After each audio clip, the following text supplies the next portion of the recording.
So I've had several guys ask me about a gear video. Kind of make a video of the stuff I carry or stuff I use or my gear. So I recruited my grandson to come out and help me. And that's pretty tight right there. And it's really not the type of video I make. I'm not real good at it. And I'm not some kind of gear nut that knows every ounce and liter and size and all that kind of stuff. All the specifications of stuff. But I have gear that I use, and I have stuff that I like. And none of it was organized or planned, or come on Agnes, let's go. None of it was organized or planned, or what I did is I just went to my truck and my trailer and just started unloading stuff. And my grandson helped me. So here you go. Here's that video. Oh, and if you're new to the channel, if you haven't been here before, my name's Brett. I got mules and I got hound dogs, and I ride around in this desert. But I go to the mountains and I also pack in. So, hence the name Born 100 Years Too Late. So I hope you enjoy. Let me know if there's more, more detail that you want to see. I'm not sponsored by nobody. Let me know. Thank you. Forgot. Onward and upward. That's the watchword. Okay, by popular demand, I had several guys in the comments ask for me to show what gear I use. So this is unrehearsed. This is just out of my trailer and out of my truck. We'll take it all out and I'll just show you what I always take with me. Tool bag full of tools. It's what they call a manny tarp. This is what the guys who use a decker saddle and they manny up their load, they fold their stuff in a tarp and tie it up, and then they tie it onto their saddle, their pack saddle. I use a sawbuck, so this manny tarp goes over the top of my gear, over the top of my top pack, and it helps if it rains. If it ever rains in this desert, it'll keep them dry.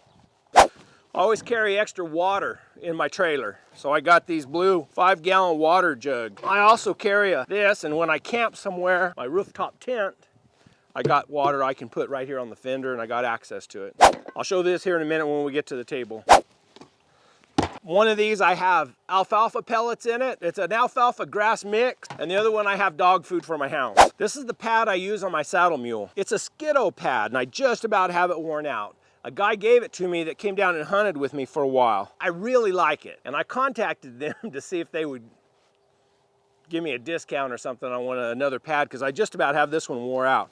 It's got panels in it that goes down. It's opened up on the back, across the backbone. Agnes has a terrible back, so I got to keep it lifted up. And it's got this kind of coarse material here. I don't know if you've ever rode much in rough country and you pad up very high, your saddles and your pads can slide out from under your saddle. With this coarse material built on here, it stays put. Your saddle stays put and your saddle pad stays underneath your saddle. These are, what do you call these? Water bags. I can hook these onto the sawbucks of my saddle, of my pack saddle, and carry this with me. Like the last time, this last video I made when I went up, when I did the scenario about if the economic collapse, I didn't take these because I knew there'd be a lot of water up there, and I knew where I was going, and I knew there'd be water where I'm going. Typically, if I don't know, I always pack these. My pack pad, it's wool on the inside. It's for my pack saddle. My sawbuck saddle, pack saddle, I bought it from James Morris. I've got a better one that Mr. Mars made, but I got to have some leather repaired on it. This is my riding saddle. James Morris made it for me. He made it the way I wanted it made. It's made out of thinner leather. It still has a rawhide tree on it, or in it. Quarter horse bars, modified association tree. I have it outfitted with a leather breast collar. Comes up and connects to the swells and pulls down, keeps from going underneath their throat or their neck and choking them. Got a leather britchin Goes behind their hind end, keeps the saddle from moving forward. Back cinch, and then I have my saddle scabbard. Has my name on it, and it's built for it's made for my 30-30, my Model 94 Winchester, but my 410 Henry also fits down in here.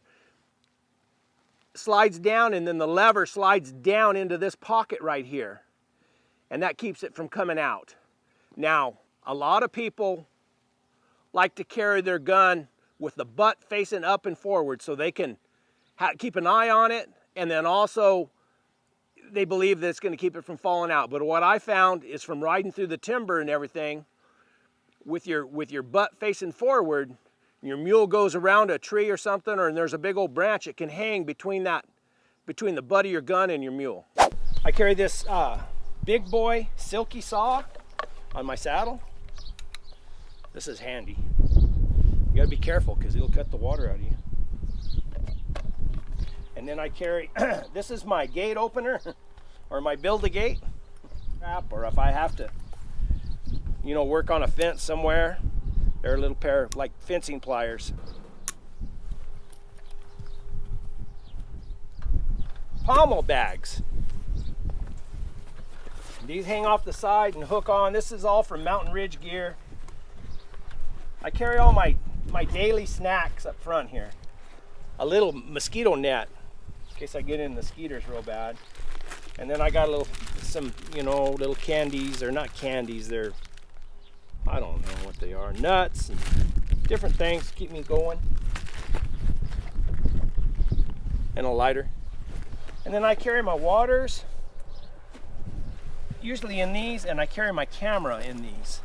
What else do I got in these? Oh, this is some of that stinking fire starter. It don't work very good. It's an extra little collapsible bucket. You can use it for water or feed or whatever, or anything you need to haul. It collapses down. It's got a lid somewhere. I'm not real sure if I like it yet. Extra pack pad, extra saddle pad, some of this extra, they call it tape. It's what they use to pull the fiber optics cable through the conduit. I got a whole bunch of this. It's handy to have. I just carry it in my trailer. Sometimes I'll carry it in my packs if I'm going packing in. I feel like I might need it. Got another chair. And I've got this little First Light tent. It's a Nemo. It's a 2-man tent, 3-man tent, something like that. I have never, oh yes I have. I take that back. I went to Nevada one time, and driving back, I set this up where I camped in a little old gravel pit out there hiding out, and I set this up and I camped it. It was before I had my rooftop tent.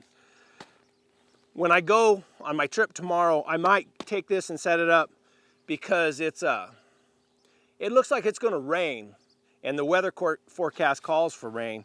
And typically I just use a tarp. I got a big tarp. But I don't know where I'm going to be able to camp, and then if it rains, I like this because it has that bathtub floor in it, so you won't get wet on the bottom. It depends on how hard it rains. I prefer just a tarp and a bivy sack. I'll show you what I got in my trailer now. I set this trailer up. I got like a $4,000 solar system on a $2,000 trailer. But I bought this trailer brand new, about 1998 or something like that. And I wanted a 5-wide trailer so I could go down these 2-track roads. If you have a trailer that's wider than 5 wide and those axles or those tires sit out wide, when you go down a 2-track road, these ranch roads, that trailer runs on the outside and it just bounces up and down because it's not in the track. So you get a 5-wide trailer, it runs right, it runs right behind your truck, and it'll go in the same ruts, the same road ruts. So I got that, and because I have the hounds, I wanted we have these tracking collars that have to be recharged. And of course you got camping stuff, and I have camera gear that has to be recharged all the time. So I built the solar charging station here in my trailer. I got a 100-watt solar panel on top of this thing. Then I got a little switch panel right here. It's got my lights right there. You can see up here, those lights come on. This is to charge a Milwaukee like for cordless tools. And I'll show you a real neat thing for this here in a minute. I got it in a bag in my truck. And then I got my head stalls. I got one that I ride on Lucy. Then I got this that I ride on, just a grazing bit that I ride on Agnes. And then I have my collars. Some of them are in the buggy. They're all set up so I can just, I take them off the hounds, I put them in here, plug them in. I had trouble with batteries. I had some 2 6-volt batteries that I put in a series, and they were Duracell. I had 2 6-volt, had them in series. I didn't really like them. They took up a lot of space. They were really, really heavy. So I went and bought a lithium 12-volt battery. It cost a lot of money, but I got it underneath my saddle rack. Me and a guy who worked with me, we made this. We put this divider in here, widened this door, because these doors are a pain when they're too narrow to get your saddles in and out and all your gear out. So we put this border in here, widened this door, put this saddle rack in here to carry my stuff. Charge controller, Sunsaver charge controller right up here. Then I got a Sure Sign 300 watt I think, inverter running to a little breaker box right here. This runs out and runs up to the solar panel. There you go. I never run out of power in here. Oh, and I got these little extra lights right up in here so I can see in here. And I got the basket. I put stuff in here. I got USB things where I can charge. Now that's the stuff in my trailer, and we'll go through everything in my panniers and the extra stuff I carry there. But I always tried to keep everything I needed in my truck in case I just had to bug out. You know, if I had time before I retired, and I didn't know when I was going to get a call for a job to come in or for me to go do a job, and so I keep everything in my truck. So what I have to load in my truck to go is minimal. So I can load up and go in a moment's notice. I can load up some mules. My trailer's all outfitted with everything, and my truck has everything in it for me, extra stuff I need.